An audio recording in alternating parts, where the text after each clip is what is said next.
Care പോയിന്റിലേക്ക് എല്ലാവർക്കും സ്വാഗതം. ഞാൻ നിങ്ങളോടൊപ്പം രമ്യ ഗിരിജ. ഞാനിപ്പോൾ നിങ്ങളോട് സംസാരിക്കുന്നത് ഒരു ഭാഷയാണല്ലേ, മലയാള ഭാഷ. അതുപോലെ ലോകത്ത് ഒരുപാട് ഭാഷകളുണ്ട്. ഈ അടുത്തിടെ ഞാൻ വായിച്ചത് 7000-ഓളം ഭാഷകൾ ഇന്ന് പല സ്ഥലങ്ങളിലും സംസാരിക്കുന്നുണ്ട്. കമ്മ്യൂണിക്കേറ്റ് ചെയ്യാനായിട്ട് ഇത്രയധികം ലാംഗ്വേജസ് നമുക്കുണ്ട് എന്നുള്ളതാണ്. സോ ഈ പറയുന്ന ഭാഷ എന്ന് പറയുന്നത് ഒരു വലിയ ശാസ്ത്രശാഖയാണ്. ഇതിനെ പറയുന്ന പേരാണ് ലിംഗ്വിസ്റ്റിക് സയൻസ് എന്നുള്ളത്. ഇന്ന് നമുക്ക് ലിംഗ്വിസ്റ്റിക് സയൻസിനെ കുറിച്ച് കൂടുതൽ അറിയാം. ഇന്ന് മനുഷ്യൻ ഉപയോഗിക്കുന്ന എല്ലാ ഭാഷകളും നമുക്കറിയാം. ഇപ്പോൾ ഏറ്റവും കൂടുതൽ നമ്മൾ യൂസ് ചെയ്യുന്ന എന്താണ്? ChatGPT, ജെമിനായി അല്ലെങ്കിൽ മെറ്റ, ഇങ്ങനെയുള്ള ഒരുപാട് കാര്യങ്ങളുണ്ട് അല്ലേ. ഇതിലെല്ലാം നമുക്ക് ആവശ്യമുള്ളത് ഭാഷയാണ്. നമ്മളൊരു കാര്യം അതുമായി കമ്മ്യൂണിക്കേറ്റ് ചെയ്യുമ്പോഴാണ് നമുക്ക് റിപ്ലൈ കിട്ടുന്നത് അല്ലേ. നമ്മളൊരു കാര്യം ഒരു പ്രോംപ്റ്റ് കൊടുക്കുന്നു, അപ്പോൾ അതിനനുസരിച്ചിട്ടുള്ള റിപ്ലൈ നമുക്ക് കിട്ടുന്നു. അപ്പോൾ ഇന്ന് എല്ലാവരും ചോദിക്കുന്ന ഒരു ആർട്ടിഫിഷ്യൽ ഇൻ്റലിജൻസിൻ്റെ കോഴ്സ് ഞാൻ പഠിക്കട്ടെ, മെഷീൻ ലേണിങ്ങിൻ്റെ കോഴ്സ് ഞാൻ പഠിക്കട്ടെ, ഡീപ്പ് ലേണിങ്ങിൻ്റെ കോഴ്സ് ഞാൻ പഠിക്കട്ടെ എന്ന് ചോദിക്കുമ്പോൾ നിങ്ങൾ ആരും അറിയാതെ പോകുന്ന ഒരു വലിയ കരിയർ ഓപ്പർച്യൂണിറ്റിയാണ് ലിംഗ്വിസ്റ്റിക് സയൻസുകാർക്കുള്ളത്. ഇന്ന് ഗൂഗിളും മെറ്റയും ഈവൻ എന്തിനാണ് ഈ അടുത്തിടെ യുനെസ്കോ വരെ അവരുടെ ലാംഗ്വേജ് ഡോക്യുമെൻറ്റേഷന് വേണ്ടിയിട്ട് ലിംഗ്വിസ്റ്റിക് സയൻസുകാരെ വിളിച്ചിട്ടുണ്ടായിരുന്നു. സോ ഈ പറയുന്നൊരു ശാസ്ത്രശാഖ എന്ന് പറയുന്നത് ഒരുപാട് ജോലി സാധ്യതകളുള്ളതാണ്. അതിനെക്കുറിച്ച് നമ്മൾ ആദ്യം മനസ്സിലാക്കിയിരിക്കുക. എന്നാൽ മാത്രമേ ആ പ്രൊഫഷൻ നമുക്ക് സ്യൂട്ടബിൾ ആവുമോ എന്ന് നമുക്ക് അറിയാനായിട്ട് സാധിക്കുകയുള്ളൂ. താല്പര്യത്തോടുകൂടെ വേണം എപ്പോഴും ഓരോ സബ്ജക്റ്റും നമ്മൾ എടുത്ത് പഠിക്കാനായിട്ട്. അങ്ങനെ അല്ല എന്നുണ്ടെങ്കിൽ ഒരു ജോലി എന്ന് പറയുന്ന ഒരു കാര്യത്തിലേക്ക് പോകുമ്പോൾ നമുക്ക് വളരെയധികം ബുദ്ധിമുട്ട് അനുഭവിക്കും.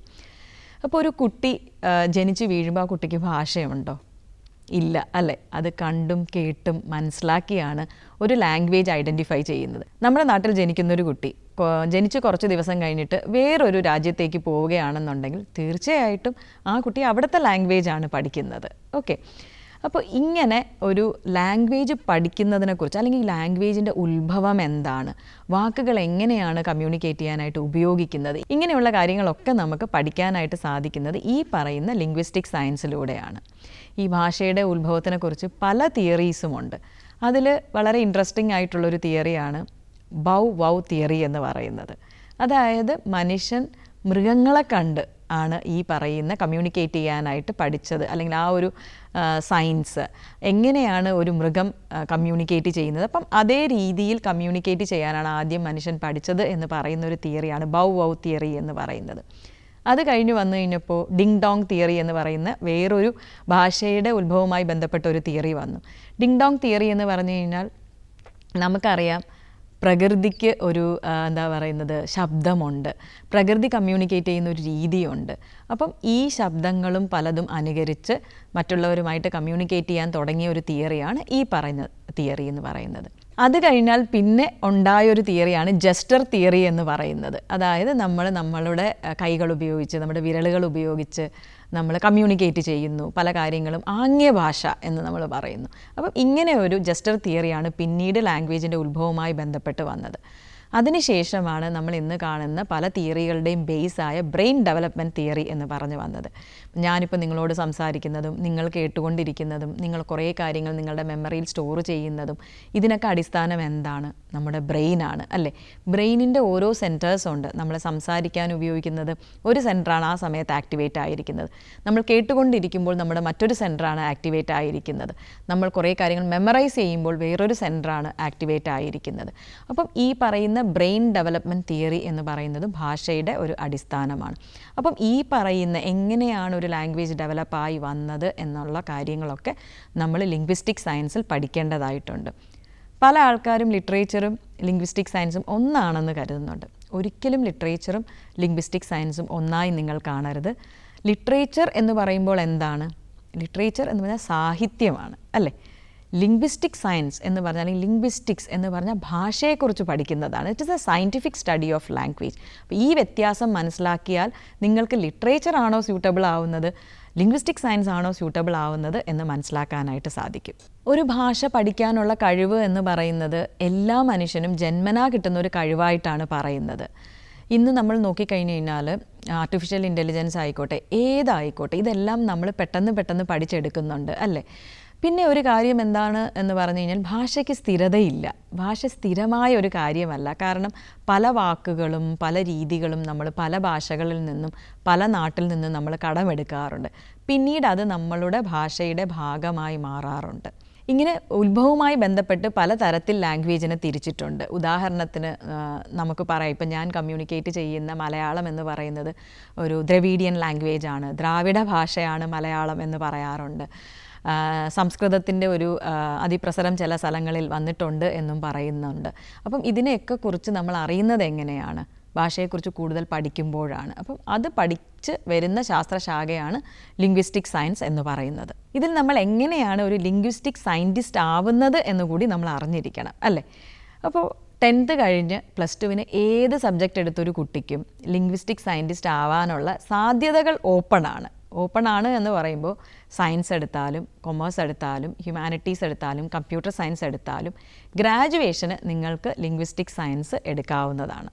ഇനി നിങ്ങൾക്ക് ലാംഗ്വേജ് ഇഷ്ടമുള്ള ആൾക്കാരാണെന്ന് വിചാരിക്കുക, നിങ്ങൾക്ക് ലിറ്ററേച്ചർ എടുത്താലും ലിംഗ്വിസ്റ്റിക് സയൻസിലേക്ക് എത്താനായിട്ട് സാധിക്കും. അതായത് ലാംഗ്വേജ് തന്നെ പലതരം ലാംഗ്വേജ് ഉണ്ട്, അല്ലേ? നമുക്ക് മലയാളത്തിൽ ഇൻട്രസ്റ്റ് ഉണ്ടെങ്കിൽ ലിറ്ററേച്ചർ നമുക്ക് ഈ പറയുന്ന പോലെ മലയാളം ലിറ്ററേച്ചർ എടുത്ത് പഠിക്കാം, ഇംഗ്ലീഷ് ലിറ്ററേച്ചർ എടുത്ത് പഠിക്കാം. ഇപ്പോൾ ട്രെൻഡിങ് ആണ് കൊറിയൻ മൂവീസ്, കൊറിയൻ ഫുഡൊക്കെ ഇപ്പോഴത്തെ ജെൻസി കിഡ്സിൻ്റെ ഇടയ്ക്ക് ഭയങ്കര ഫേമസ് ആണ്. സോ നിങ്ങൾക്ക് കൊറിയൻ ലാംഗ്വേജ് പഠിക്കണമെങ്കിൽ കൊറിയൻ ലാംഗ്വേജ് പഠിക്കാം, ചൈനീസ് പഠിക്കണമെങ്കിൽ ചൈനീസ് പഠിക്കാം. ഏത് ലാംഗ്വേജ് പഠിക്കുന്ന ആൾക്കാർക്കും ലിംഗ്വിസ്റ്റിക് സയൻസിലേക്ക് പോകാനുള്ള സാധ്യതകളുണ്ട്. അല്ലെങ്കിൽ നിങ്ങൾക്ക് BSc തന്നെ ലിംഗ്വിസ്റ്റിക് സയൻസ് പഠിക്കാവുന്നതാണ്. ഇത് കഴിഞ്ഞാൽ, അതായത് നമ്മുടെ ഗ്രാജുവേഷൻ ഈ പറയുന്ന ലിറ്ററേച്ചറിലോ ലിംഗ്വിസ്റ്റിക് സയൻസിലോ എടുത്തു കഴിഞ്ഞാൽ പോസ്റ്റ് ഗ്രാജുവേഷൻ നിങ്ങൾ ലിംഗ്വിസ്റ്റിക് സയൻസിൽ തന്നെ കോൺസെൻട്രേറ്റ് ചെയ്യുന്നതാണ് നല്ലത്. ഇന്ന് നമ്മൾ നോക്കുകയാണെന്നുണ്ടെങ്കിൽ ഇന്ത്യയിലെ top universities like Delhi university ആയിക്കോട്ടെ, JNU ആയിക്കോട്ടെ, ഒരുപാട് സെൻട്രൽ യൂണിവേഴ്സിറ്റിയിൽ ലിംഗ്വിസ്റ്റിക് സയൻസിൻ്റെ കോഴ്സസ് പഠിക്കാനായിട്ട് സാധിക്കും. സോ അങ്ങനെ നിങ്ങൾക്ക് ഗ്രാജുവേഷനും പോസ്റ്റ് ഗ്രാജുവേഷനും ചെയ്തതിന് ശേഷം നിങ്ങൾക്ക് ഈ ലിംഗ്വിസ്റ്റിക് സയൻറ്റിസ്റ്റ് എന്ന് പറയുന്ന പ്രൊഫഷനിലേക്ക് പോകാവുന്നതാണ്. ചില ആൾക്കാർ അതിൽ തന്നെ ഫർദർ PhD-യിൽ പല പിൻ പോയിൻറ്റഡ് ആയിട്ടുള്ള സബ്ജക്റ്റുകൾ, അതായത് ഒരു ലാംഗ്വേജിൻ്റെ മോർഫോളജി എന്താണ്, ഒരു ലാംഗ്വേജ് എങ്ങനെയാണ് അത് ഉത്ഭവിച്ച് വന്നിരിക്കുന്നത്, അങ്ങനെയുള്ള ഒരുപാട് കാര്യങ്ങൾ നമുക്ക് സ്പെഷ്യലൈസ് ചെയ്ത് PhD എടുത്ത് പഠിക്കാനായിട്ട് സാധിക്കും. അപ്പം അങ്ങനെ പോകുന്ന ആൾക്കാർക്ക് ഒരു ഹൈ പ്രൊഫൈലിലേക്ക്, കൂടുതൽ സാലറിയിലേക്ക് ജോലി കിട്ടാനുള്ള സാധ്യതകളും ഉണ്ട്. ഇനി ഈ പറയുന്ന ലിംഗ്വിസ്റ്റിക് സയൻസ് കുട്ടികൾ താല്പര്യമാണ് എന്ന് പറഞ്ഞു കഴിഞ്ഞാലും ചില പാരൻസിന് ആ പ്രൊഫഷനിലേക്ക് വിടാനായിട്ട് ഒരു ഹെസിറ്റേഷൻ ഉണ്ടാവാറുണ്ട്. അതിൻ്റെ ഏറ്റവും വലിയൊരു കാര്യം എന്ന് പറയുന്നത് നമ്മളുടെ മക്കളുടെ കേസിൽ ഭയങ്കര കൺസേൺ ആണല്ലേ. അപ്പോൾ അവരുടെ ഫ്യൂച്ചർ സെക്യൂർ ആവണമെങ്കിൽ അവർക്ക് നല്ലൊരു ജോലി കിട്ടണം, നല്ല സാലറി കിട്ടണം. ഇങ്ങനെയുള്ള ചിന്തകളാണ് പലപ്പോഴും പല സബ്ജക്റ്റുകളിൽ നിന്നും നമ്മുടെ മക്കളെ പ്രിവെൻറ്റ് ചെയ്യുന്നത്. ഇത് കേട്ടുകൊണ്ടിരിക്കുന്ന പാരൻസ് ലിറ്ററേച്ചർ താല്പര്യമുള്ള കുട്ടികളുണ്ടെങ്കിൽ തീർച്ചയായിട്ടും അവരെ നിങ്ങൾ എൻകറേജ് ആണ് ചെയ്യേണ്ടത്. നല്ല സാലറിയിൽ ഇന്ന് ജോലി കിട്ടാനുള്ള സാധ്യതകളുള്ള ഒരു സബ്ജക്റ്റാണ് ലിംഗ്വിസ്റ്റിക് സയൻസും ലിറ്ററേച്ചറും. ജോലി എവിടെ കിട്ടും എന്ന് ചോദിക്കാറുണ്ട് പലരും. നിങ്ങൾ ഗൂഗിളിൻ്റെ ജോബ് നോട്ടിഫിക്കേഷൻ എടുത്ത് നോക്കിക്കഴിഞ്ഞാൽ അവിടെ ലിംഗ്വിസ്റ്റിക് സയൻസുകാരെ വിളിച്ചിട്ടുണ്ട്. മെറ്റ ആയിക്കോട്ടെ, ആമസോൺ ആയിക്കോട്ടെ, ഒരുപാട് മേഖലകളിൽ ഇന്ന് ലിംഗ്വിസ്റ്റിക് സയൻസുകാരെ വിളിക്കുന്നുണ്ട്. കാരണം ഈ ട്രാൻസ്ലേറ്റ് ചെയ്യുക, ഇനി ഇന്ത്യൻ എംബസീസിൽ ലിംഗ്വിസ്റ്റിക് സയൻസുകാരുടെ ആവശ്യമുണ്ട്. ഒരുപാട് മേഖലകൾ, ഇപ്പം ഇന്ത്യൻ എംബസി എന്ന് പറയുമ്പോൾ പല രാജ്യങ്ങളിലും ഇന്ത്യൻ എംബസി ഉണ്ട്, അതുപോലെ ഫോറിൻ എംബസീസ് നമ്മുടെ നാട്ടിലുമുണ്ട്, അല്ലേ, നമ്മുടെ കൺട്രിയിലുമുണ്ട്. ഇവിടെയൊക്കെ നമുക്ക് വർക്ക് ചെയ്യാനായിട്ട് സാധിക്കും. ഇനി ജോലി സാധ്യത എന്ന് പറയുമ്പോൾ ഓരോ പ്രൊഫഷനും ഓരോ പേരുകളുണ്ടല്ലേ. ലിംഗ്വിസ്റ്റിക് സയൻറ്റിസ്റ്റ് എന്ന് പറഞ്ഞിട്ടായിരിക്കില്ല പലപ്പോഴും ജോബ് നോട്ടിഫൈ ചെയ്യുന്നത്. ലാംഗ്വേജ് ടെസ്റ്റിംഗ് സ്പെഷ്യലിസ്റ്റ് എന്ന് പറയാറുണ്ട്, കണ്ടൻറ് ഡെവലപ്പർ എന്ന് പറയാറുണ്ട്, ട്രാൻസ്ലേറ്റേഴ്സ് എന്ന് പറയാറുണ്ട്, ലാംഗ്വേജ് ഇൻ്റർപ്രറ്റർ എന്ന് പറയാറുണ്ട്. ഇനി വേറെ ഒരു ജോലി സാധ്യത അല്ലെങ്കിൽ ജോലി കിട്ടാൻ സാധ്യതയുള്ള ഒരു മേഖലയാണ് ഫോറൻസിക് ലിംഗ്വിസ്റ്റിക്സ് എന്ന് പറയുന്നത്. ഇങ്ങനെയുള്ള മേഖല കൂടാതെ ലെക്സിക്കോഗ്രാഫർ, അതായത് ഡിക്ഷണറിയൊക്കെ നമ്മൾ കണ്ടിട്ടുണ്ടല്ലേ, ഇതൊക്കെ ഉണ്ടാക്കുന്ന ഒരു വിഭാഗക്കാരാണ് ലെക്സിക്കോഗ്രാഫർ എന്ന് പറയുന്നത്. അതുകൂടാതെ ഈ പറയുന്ന എല്ലാ കമ്പനീസിനും ഇന്ന് അഡ്വർടൈസിങ് മേഖല ആയിക്കോട്ടെ എല്ലാവർക്കും കണ്ടൻറ് ഡെവലപ്പേഴ്സിനെ ആവശ്യമാണ്. സോ ഈ കണ്ടൻറ് ഡെവലപ്മെൻറ്റ് എന്ന് പറയുന്ന മേഖലയിൽ അതിന് ഗെയിമിംഗ് ഇൻഡസ്ട്രി ആയിക്കോട്ടെ, അഡ്വർടൈസിങ് മേഖല ആയിക്കോട്ടെ, ടീച്ചിങ് പ്രൊഫഷൻ ആയിക്കോട്ടെ, ഏത് മേഖലയായാലും ഈ പറയുന്ന കണ്ടൻറ് ഡെവലപ്മെൻറ്റ് ആവശ്യമാണ്. അപ്പം ആ മേഖലയിലും ജോലി സാധ്യതയുണ്ട്. പിന്നെ വോയിസ് ടെക്സ്റ്റിംഗ് നമുക്കറിയാമല്ലോ, വോയിസ് ടെക്സ്റ്റിംഗ് എന്ന് പറയുന്ന മേഖലയിൽ ജോലി സാധ്യതയുണ്ട്.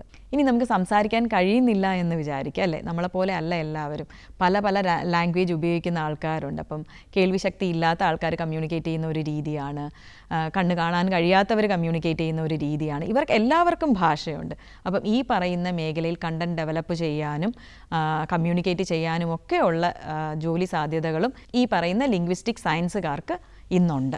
നാളെയുടെ ജോലി എന്ന് പറയുന്നതിൽ പെടുന്ന ഒരു ജോലിയാണ് ലിംഗ്വിസ്റ്റിക് സയൻസ് എന്ന് പറയുന്നത്. കാരണം എൻജിനീയറിങ്ങും മെഡിസിനും മാത്രമല്ല, ഈ പറയുന്ന സബ്ജക്റ്റുകൾക്കും അത്രയധികം ഇമ്പോർട്ടൻസ് ഉണ്ടെന്നും അത്രയധികം ജോലി സാധ്യതയുണ്ടെന്നും നിങ്ങൾക്ക് മനസ്സിലാക്കാനായിട്ട് സാധിച്ചാൽ തീർച്ചയായിട്ടും നിങ്ങളുടെ മക്കളെ ആ രീതിയിലേക്ക് നിങ്ങൾക്ക് ഗൈഡ് ചെയ്ത് കൊണ്ടുപോകാനായിട്ട് സാധിക്കും. ഇപ്പം ഞാൻ പറഞ്ഞത് കൂടാതെ സ്പീച്ച് പാത്തോളജിസ്റ്റ്, കമ്പ്യൂട്ടേഷണൽ ലിംഗ്വിസ്റ്റിക്സ് ഇങ്ങനെയുള്ള മേഖലകളിലും ഈ പറയുന്ന ആൾക്കാർക്ക് ജോലി സാധ്യതകളുണ്ട്. ഇനിയിപ്പോൾ ഈ പറഞ്ഞത് കൂടാതെ ഈ സോഷ്യൽ വർക്കുമായിട്ട് ബന്ധപ്പെട്ട് വർക്ക് ചെയ്യുന്ന ആൾക്കാർ അല്ലെങ്കിൽ സോഷ്യോളജി ഒക്കെ പഠിച്ച ആൾക്കാരാണെന്നുണ്ടെങ്കിലും പോസ്റ്റ് ഗ്രാജുവേഷനിൽ അവർക്ക് ലിംഗ്വിസ്റ്റിക് സയൻസ് കോൺസെൻട്രേറ്റ് ചെയ്യാവുന്നതാണ്. ഈ ഫീൽഡ് ലിംഗ്വിസ്റ്റിക്സ് എന്നാണ് അവരെ പറയുന്നത്. കുറേ ഗോത്ര സമൂഹവുമായി ബന്ധപ്പെട്ട് അല്ലെങ്കിൽ പുരാതനമായ ലിപികളെക്കുറിച്ച് പഠിക്കുന്നത്, ഇങ്ങനെയുള്ള ഓപ്ഷൻസും സോഷ്യോളജി പഠിച്ച ആൾക്കാർക്കും ഇന്നുണ്ട് എന്ന് മനസ്സിലാക്കുക. സോ ഇനി നിങ്ങളുടെ ചുറ്റുമുള്ള ആൾക്കാരോ ആരെങ്കിലും ഈ പറയുന്ന ആർട്സ് സബ്ജക്റ്റുകൾ എടുത്ത് പഠിക്കുന്നുണ്ടെങ്കിൽ ഇങ്ങനെ ഒരു പ്രൊഫഷനിലേക്ക് ഒരു സാധ്യത ഉണ്ട് എന്ന് മനസ്സിലാക്കി അവരെ ഗൈഡ് ചെയ്യാനായിട്ട് ശ്രമിക്കുക.